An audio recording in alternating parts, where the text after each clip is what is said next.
Hey guys, it's Iridian, and this is Let's Pop, the pop culture podcast where I talk about, you guessed it, pop culture. Today's episode is all about Bad Bunny. In case you missed it, the Apple Music Super Bowl halftime conference streamed on YouTube, and it featured the acts who are going to be performing at this Sunday's Super Bowl. They had interviews with Charlie Puth, Coco Jones, and Brandi Carlile, as well as the headliner, as well as the halftimer himself, Bad Bunny. Now, there's going to be a lot of music this Sunday, so let me give you the rundown. There's going to be a pre-game tailgate that's going to be on Peacock, and that's going to have Teddy Swims, and the Bay's very own La Russell is going to be there. And then for the kickoff festivities, we are going to see Green Day. Now, how much are we betting that they will play American Idiot? I just think it's a given. I think they have to. Breaking it all down, the national anthem is going to be sung by Charlie Puth, which, love it, 10 out of 10. Brandi Carlile is going to sing America the Beautiful, which, as a song, I think is way better than Star Spangled Banner. That's just my opinion. Don't hate, that's just my opinion. Lift Every Voice and Sing is going to be sung by Coco Jones, which a song that I had to learn in chorus. Spectacular, beautiful, 10 out of 10. In other words, the voices will be voicing that day, so I'm very, very excited. We're going to get to Bad Bunny, I promise. We're going to get there, almost. So the Apple Music conference was streamed, and something that they did that was really cool was I don't know if they do this all the time, this was my first time watching, but they let kids ask the artist questions. One of the questions was how the artist stays authentic, and this was Charlie Puth's answer. I think it's just really important to always go with your gut. Wouldn't you agree? I think I remember I wasn't supposed to sing on my song "See You Again," and I always knew that song was for me, so I was just relentless with it. And if you want something, you have to go get it. Coco Jones also talked about how her dad played for the Titans, and Brandi talked about how she's great at fishing. You know, we all have our strengths, 10 out of 10.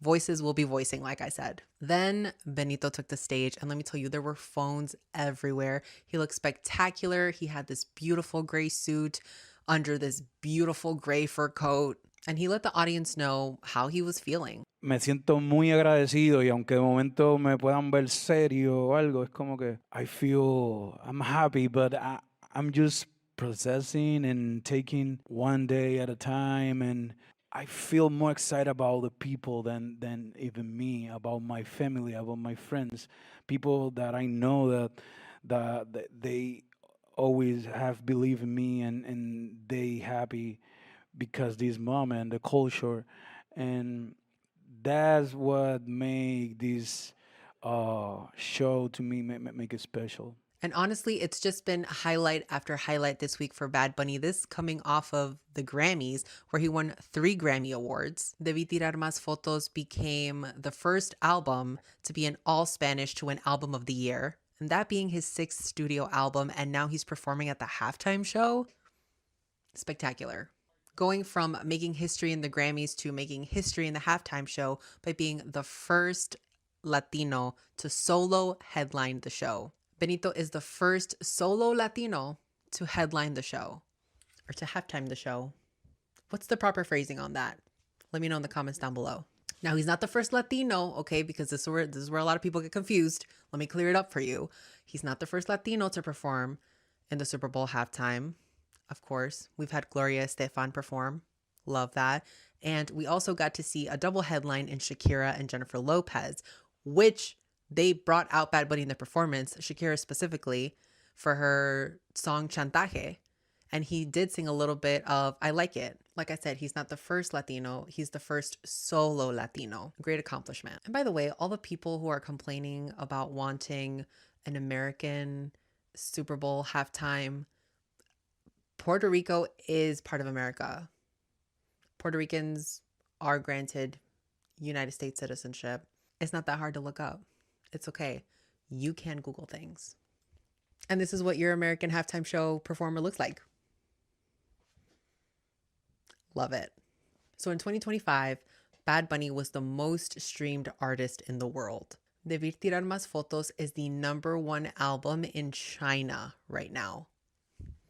I don't even have words. I don't even have words. And his residency in Puerto Rico, No Me Quiero Ir de Aquí, it's estimated that the residency brought Puerto Rico about $400 million. Look at him helping the economy. Incredible. And not only has he seen success in music, he's also a huge professional wrestling fan. And if you know me, I also love professional wrestling. He has stepped foot in the ring and even become a champion in the company. They added him to WWE 2K.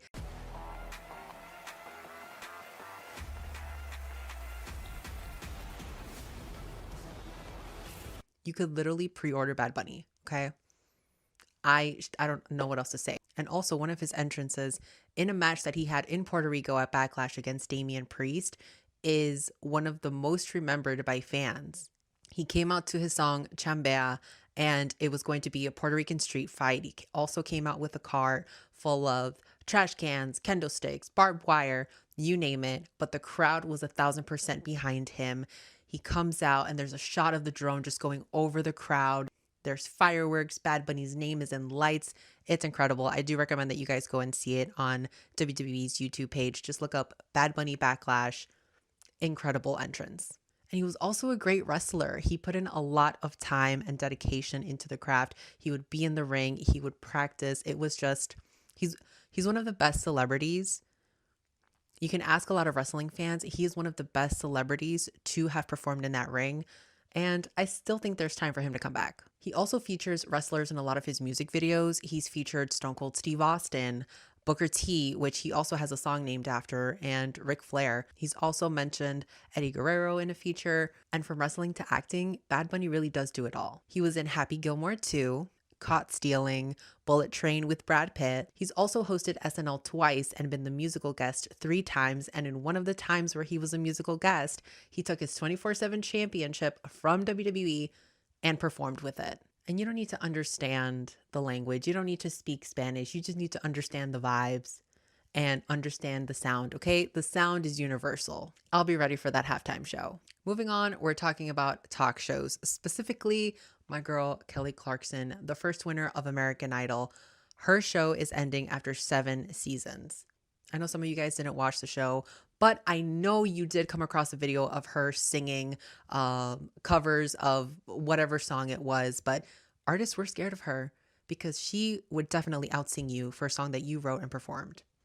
Let me read to you what she wrote. She posted, "I have been extremely fortunate to work with such an outstanding group of people at the Kelly Clarkson Show, both in Los Angeles and New York.